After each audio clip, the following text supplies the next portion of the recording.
Fred, Billy, and Eric and I have, and players in the future, we will have some interesting conversations off the record and off the air, of which I'm not going to share some of that stuff. But one that I wanted to share that really blows me away, and I was talking to somebody who's a huge Tennessee fan yesterday, and I was telling him this, and he just flat out didn't believe it. And I was like, okay, I don't care if you believe it or not. I'm telling you as a friend. They told me this off the record, and I believe it. So I think we have this perception that everybody had their hand out and that boosters were given $100 handshakes at the very least. But I'm going to go ahead and I'll share something off the record. Fred and Billy and I talked about that. Fred, you guys didn't take any money. And I'll stake my reputation on it because I know you as a very, very close friend. And you didn't for one big reason. And why was that? You didn't want to get in trouble or get caught. Because you got in trouble, you got caught. You couldn't play anywhere. Not just at University of Tennessee. You couldn't transfer and go anywhere and play. Your career was over. That was it. That's true. And you also would have hurt the university and maybe a chance at a championship. And I think you said something, you would have let your teammates down. How big of a factor was that? Absolutely. You didn't want to let your teammates down. I recall when Coach Fulmer came into the room, 98 year, and it's a locker room, and no, team meeting room. And they tell us that, one of our guys, one of our leaders had taken some money and he was going to be ineligible for the season. And then they brought up Al Wilson. You could hear a pin drop in the room. Oh, wow. Al went up there and gave a fake apology. It was all a setup. They had got him to, set him up to do this. But the room was so quiet. And we were sitting there trying to figure out, what are we going to do with our football season? So to have him do that, and it's Al Wilson, and he's the guy portraying that as if he took money, that was one of the most impactful moments of my career at UT when it comes to a team meeting room. Because that, you knew at that moment, dang, we're not going to be able to play with one of our best players on the team. Like our leader, he took money? What? Thank God it was a prank.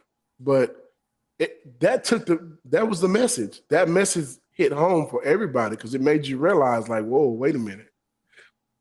If you take the money, man, you're done. And you do hurt your team. Wow. Okay, so the bond, you don't want to let each other down, but then it's kind of cyclical because you're all broke. Yeah.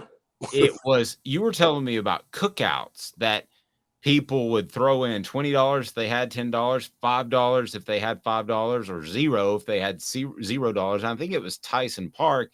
Mm-hmm. And so everybody being broke brought you together because it took a collective, not like the collectives now, to have a cookout. It took a collective to have a cookout. So they would give you $15 after a football game, right? That $15 was supposed to feed you for Sunday, right? Because the cafeteria was closed. Because the cafeteria is closed. You have one meal on Sunday. Cafeteria closed after breakfast.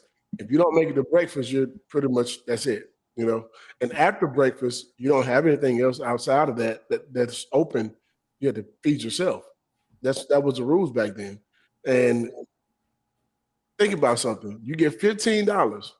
You're probably going to go to Gus's or somewhere on the strip and get you a meal after the game. They didn't have a meal waiting for us after the game like these guys do. You just got $15. That was it. So you took $5 of those dollars to probably buy you a Gus burger or, shout out to Gus's on campus. But, that's probably what, because it was like $5 and some change. So, now you got $10 left basically, and you may spend some of that too to eat the next day. So we were doing cookouts and guys just, whatever they had left over would be $5, $3, $2, whatever it may be. Somebody may have 10, somebody may have 8. Whatever you had, you bring it to the table, and we're gonna go get money, get food. And Eric Westmoreland, there's not gonna be a guy that played on the defensive side of the ball that don't tell you about this same thing, about how we pool money together to have cookouts. I can go all the way down the list. Sean Ellis is gonna talk about it. Darren Walker's gonna talk about it. Jeff Coleman's gonna talk about it. Al Wilson's gonna talk about it. Dion is gonna talk about it. Dwayne Grivers is gonna talk about it. Steve Johnson, Cozy, every last guy that we bring on, gonna bring this up. Wow. Every last guy. You remember the cookouts we used to have? Yeah, man, we used to pool our money together. Absolutely. I can't.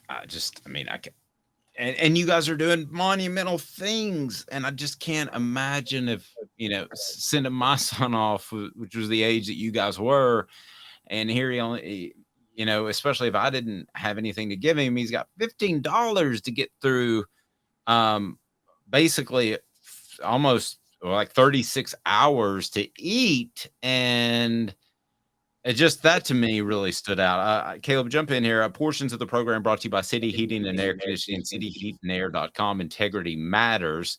They've been in business for 50 years. So you know that you're going to be taken care of. That HVAC unit may not need to be replaced, may just need a part or free on. Caleb? Fred, how much of what was happening in the 90s did that have an impact on you guys too? And what I mean by that is when you were being recruited, you were part of the 95 signing class, I believe, right? Yes. And that was right as Miami went on probation. That was just as Auburn was coming off probation.